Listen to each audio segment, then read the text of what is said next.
नमः शिवाय। ॐ नमः शिवाय। शुभं शुभं कुरु नमः शिवाय। कृष्णाय वासुदेवाय हरे परमात्मने प्रणतः क्लेशनाशाय गोविन्दाय नमो नमः। नमस्कार, सादर जय श्री कृष्ण। स्वागत है आप सभी का एक बार पुनः हमारे कार्यक्रम भागवत कथा में। भगवान श्री कृष्ण की महती कृपा और उन्हीं की करुणा, मानो उन्हीं की सद प्रेरणा से हम लोग श्रीमद् भागवत कथा के इस दिव्य सत्र में प्रवेश कर रहे हैं। विगत सत्र में हमने श्रवण किया कि जो असंतुष्ट थे वेद व्यास जी, जिनके मन में संतोष नहीं था, उनको लग रहा था कुछ छूट रहा है मुझसे, कुछ मैं कुछ ऐसा है जिसे मैं पा नहीं पाया अभी तक। तो तभी वह नारद जी का आगमन हुआ और नारद जी ने उनके असंतोष का कारण बताया और चतुर्श्लोकी भागवत का उपदेश किया। तो व्यास जी को लगा कि जो नारद जी कह रहे सच में मुझसे यही छूट रहा है और यही मेरे असंतोष का कारण है। क्योंकि जब तक भगवान के भक्तों को भगवान की रसमयी लीला, जिससे भगवान के भक्ति योग का उनके भीतर प्रादुर्भाव हो, वो जब तक नहीं परोसी जाएंगी, तब तक भगवत भक्तों को, वैष्णव जनों को आनंद नहीं होगा। और जब तक उनको आनंद नहीं होगा तो मेरे मन को कैसे शांति मिलेगी, मुझे संतुष्टि कैसे होगी। इसलिए नारद जी उपदेश करके चले गए। श्रीमद् भागवत के 4 श्लोक व्यास जी को दे गए, जो उन्हें अपने पिता ब्रह्मा जी से मिले थे और ब्रह्मा जी को साक्षात भगवान श्री नारायण से मिले थे। इसलिए कहते हैं भगवत प्रोक्तम इति भागवतम। जो भगवान ने कही है वही भागवत है, जो भगवान के मुख से निश्चित है। ये भागवत और किसी के द्वारा कही गई नहीं है। इसका इतना मूल्य इसीलिए है, ये इतनी महत्वपूर्ण इसीलिए है क्योंकि ये भगवान के मुख से ही निश्चित है। भगवान की देह से 2 गंगा निकली है। एक जो चरणों से निकली है, जिसे हम भागीरथी गंगा कहते हैं, जो जीवन से जो पापों से कलुषित प्राणी है, वो भी एक बार जाकर उसमें यदि स्नान कर ले तो जन्म जन्मांतरों के पाप उनके नष्ट हो जाते हैं। और दूसरी भगवान के मुख से जो गंगा निकली है वो भागवती गंगा है, वो भागवत रूपी ये गंगा है, जिसको आज समूचे विश्व में सबसे अधिक सुनी जाने वाली कथा के रूप में जो प्रतिष्ठित है। इसलिए ये 2 गंगाएं परमात्मा के मुख से निकली है। पहली भागीरथी गंगा जो चरणों से निकली है और दूसरी भागवती गंगा जो भगवान के मुख से निकली है। इसलिए ये कोई सामान्य नहीं है।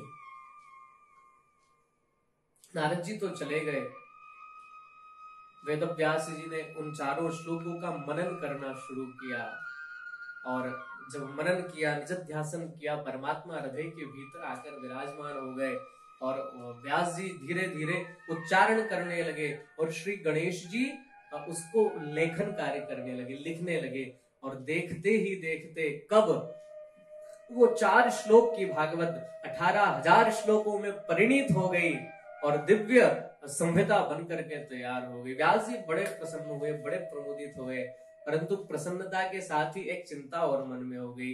व्यास जी ने मन में विचार किया कि मैंने इतनी बड़ी संहिता तो बना दी, परंतु मैं इसका उत्तरदायित्व दूं किसे, जो कोई इसका प्रचार प्रसार करके मानव जाति तक, जन सामान्य तक इसको पहुंचा दे।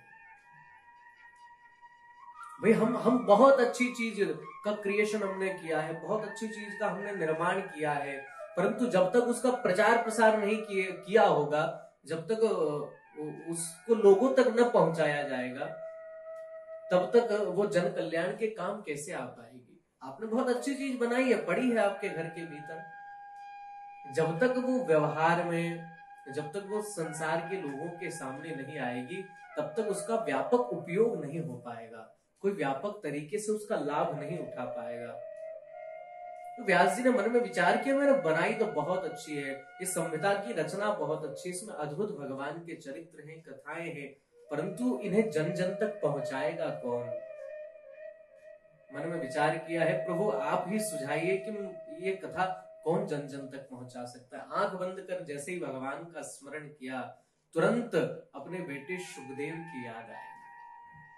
मन में विचार किया, अरे जिस खोज के लिए इतना मैं चिंतित था कि आखिरकार कौन होगा जो इसे जन जन तक पहुंचाएगा, और जब स्मरण करने बैठा तो मुझे अपने ही बेटे की स्मृति हो रही है, उसकी याद आ रही है। वो ये कैसे कर पाएगा, क्योंकि वो तो जन्म लेते से ही संन्यास ग्रहण करके जंगल की ओर चला गया था, अब वो न जाने कहाँ होगा, और वो तो निर्गुण ब्रह्म की साधना में लीन होगा। इन सगुण साकार स्वरूपों को लोगों के सामने किस तरह स्थापित करेगा। और पहली बात तो ये कि वो मुझे मिलेगा कहाँ, मैं उसको सुनाऊंगा कैसे। तभी भगवान की प्रेरणा हुई व्यास जी के मन में, और उन्होंने क्या किया, अपने कुछ शिष्यों को बुला करके भागवत के कुछ श्लोक रटा दिए और कहा, बेटा तुम जब भी वन में जाओ ना, गौ चराने, गैया चराने के लिए जाओ, तो इन श्लोकों को गुनगुनाते रहना। मुझे विश्वास है कि भागवत के ये जो श्लोक हैं, ये एक न एक दिन शुकदेव के कानों में जरूर पड़ेंगे, और जिस दिन उसके कानों में ये श्लोक पड़ेंगे, इन श्लोकों का इतना महत्व है, भगवान की कथा का इतना महत्व, इतनी महिमा है कि इन श्लोकों को सुनकर वो अपने आप को वश में नहीं रख पाएगा, और वो दौड़ा मेरे पास आएगा। ये मेरी रचना का प्रभाव नहीं है, ये मेरे अपने व्यक्तित्व का कोई प्रभाव नहीं, ये भगवान की कथा का प्रभाव है। और मुझे ऐसा विश्वास है कि एक दिन ऐसा जरूर होगा। और वो शिष्य जो है वेद व्यास जी के, जब गाय चराने के लिए जंगल में जाते तो उन श्लोकों को गुनगुनाते रहते थे। एक बार संयोग ऐसा हुआ, जिस गुफा में बैठकर श्री सुखदेव जी तपस्या कर रहे थे, उस निर्गुण निर्विशेष निराकार ब्रह्म की समाधि में लीन थे, तभी एक व्यास जी का शिष्य गौचारण करता करता उस गुफा के पास से निकल पड़ा और एक श्लोक भागवत का गुनगुनाने लगा। वरह पीडम नटवर वपुः कर्णयो कर्णिकारो बिभ्रद्वासः कनक कपिशं वैजयन्तीं च माला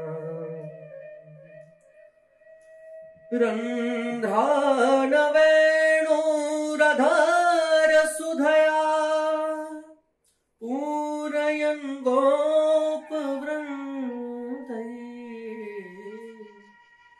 वृन्दारण्यं स्वपदरमणं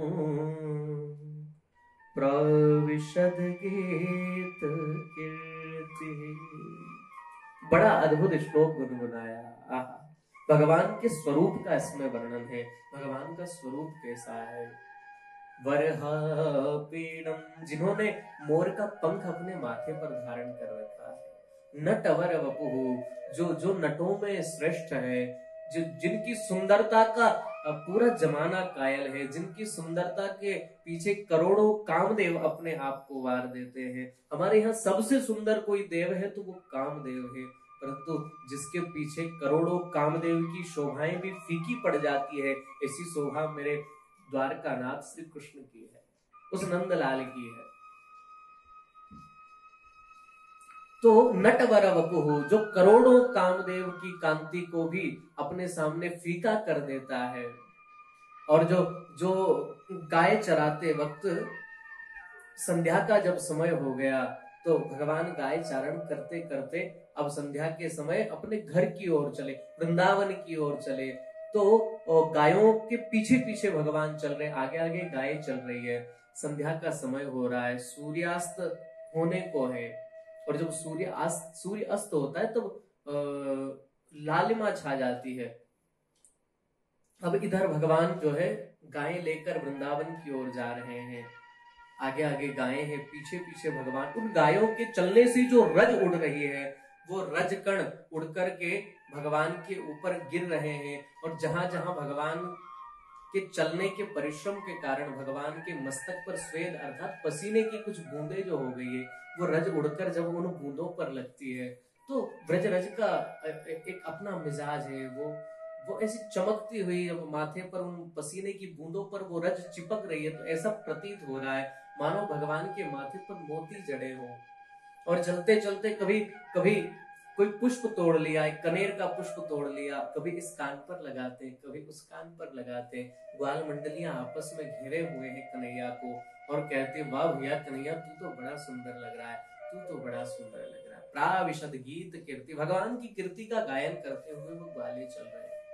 जैसे ही ये श्लोक सुखदेव जी के कानों में पड़ा, चित्त एकदम आकृष्ट हुआ, चित्त खींचा, दौड़कर गुफा से बाहर आए। अरे इतना छेल छबीला कौन है भैया, इतनी सुंदर झांकी किसकी है, एक बार तो जीवन में इसका दर्शन करूं, जाकर के पूछूं कि ये कहां मिलेगा जिसके स्वरूप का तुमने अभी वर्णन किया। गुफा से बाहर आने को उद्यत हुए, तभी मन में विचार आया, भाई सुंदर तो बहुत है, परंतु जो ज्यादा सुंदर होते हैं उन लोगों को अभिमान बहुत होता है। अब मैं तो उसके पीछे पागलों जैसा घूमूं कि मैं उसका दर्शन कर पाऊं और वो कहीं हमें भाव ही न दे, उसको कभी हमारी जरूरत ही न हो। तो वैसा वैसा उसके दर्शन का क्या अभिप्राय, क्या मतलब। स्वरूप चाहे कितना सुंदर हो, जब स्वभाव सुंदर नहीं है तो मुझे दर्शन नहीं करना। वो जाकर फिर बैठ गए। तभी एक दूसरा जो है व्यास जी का शिष्य वहां से निकल पड़ा। उसने एक अन्य श्लोक, एक दूसरा श्लोक गुनगुनाया जिसमें भगवान के स्वभाव का वर्णन है। पहले श्लोक में भगवान के स्वरूप का वर्णन था और दूसरे में स्वभाव का वर्णन है। और भगवान का स्वभाव, आहा क्या कहने। अहो वकीयं स्तन कालकूटम जिघांसया पाययत प्यसाध्वी लेभे गतिं धातृचितां ततुन्यं कंबः दयालुं शरणं व्रजे। इसमें भगवान के स्वभाव का वर्णन किया गया। और भगवान का स्वभाव कैसा है, बड़ा अद्भुत है। बोले जो पूतना राक्षसी है और भगवान को मारने की भावना से अपने स्तनों में विष लगा करके आई है, आगे चलकर आप कथा सुनेंगे। जो राक्षसी है भगवान को मारने के लिए अपने स्तनों में विष लगा करके आई है और भगवान को स्तनपान करके मारना चाहती है। किसी ने पूछा क्यों प्रभु, इसकी क्या गति होगी? तो भगवान कहते हैं, भैया कैसी भी है परंतु काम तो ये माँ के जैसा ही कर रही है। स्तनपान तो माँ ही कराती है, इसलिए इसको मैं वही गति प्रदान करूंगा, इसको मैं वही मान सम्मान, वही आदर दूंगा, वही पद दूंगा जो मैंने अपनी माँ देवकी, माता यशोदा और माता रोहिणी को प्रदान किया है। बताइए, जो हत्या का भाव लेकर के मन में आई है उसे भी अपने माँ के समान पद प्रदान करे, आदर प्रदान करे, सम्मान प्रदान करे, उससे बड़ा दयालु और कौन होगा साहब। कंबह दयालुम शरणम व्रजेम। व्यास जी कहते हैं, ऐसे दयालु की शरण में कोई न जाए उससे बड़ा अभागा कोई हो नहीं सकता। तो ऐसा अद्भुत भगवान का स्वभाव है।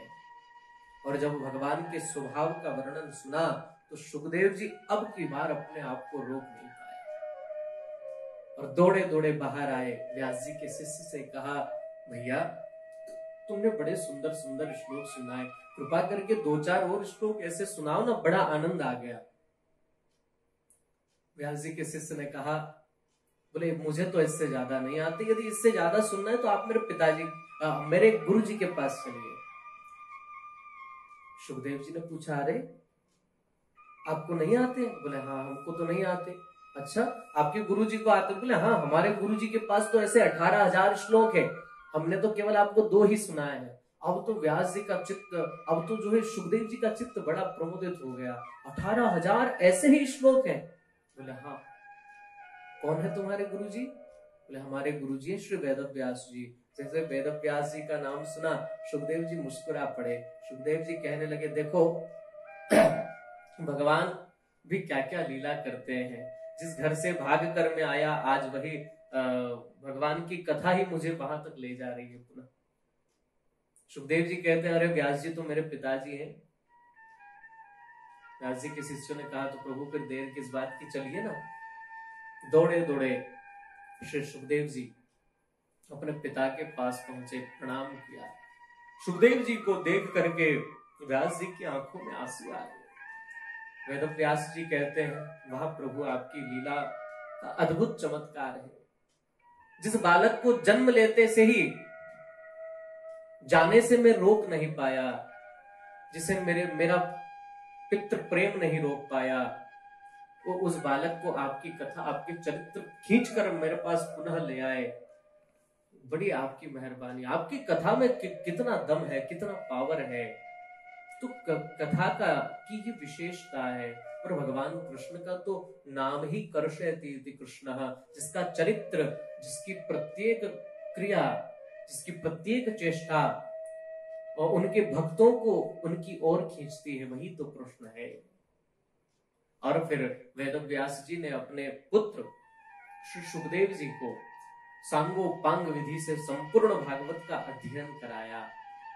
और इन्हीं सुखदेव जी ने फिर कालांतर में सम्राट परीक्षित को श्रीमद् भागवत का श्रवण कराया। और परीक्षित को जब श्रवण कराया, उसी समय से ये व्यापक रूप से पूरे संसार में श्रीमद् भागवत की कथा जन जन तक सुलभ हो पाई। तब सोनकादि 88,000 ऋषि जो है वो सूत जी से पूछते हैं, भगवान एक बात बताएं, हमने सुना है जो परीक्षित है वो तो चक्रवर्ती सम्राट था, और उसको उतना समय मिला कैसे? आजकल कोई छोटा मोटा नेता बन जाता है या किसी संगठन का अध्यक्ष हो जाता है तो उसको समय नहीं होता। तो ये तो पृथ्वी के एक छत्र सम्राट थे, पूरी पृथ्वी का राजा, उसको 7 दिन तक एक स्थान पर बैठकर भागवत श्रवण करने का मौका मिला कैसे? और आखिर उसको क्यों सुनना पड़ी? आप कृपा करके हमें बताइए। तब श्री सूत जी महाराज आगे की कथा का वर्णन करते हैं, परंतु हम लोग अगले सत्र में इस पर चर्चा करेंगे।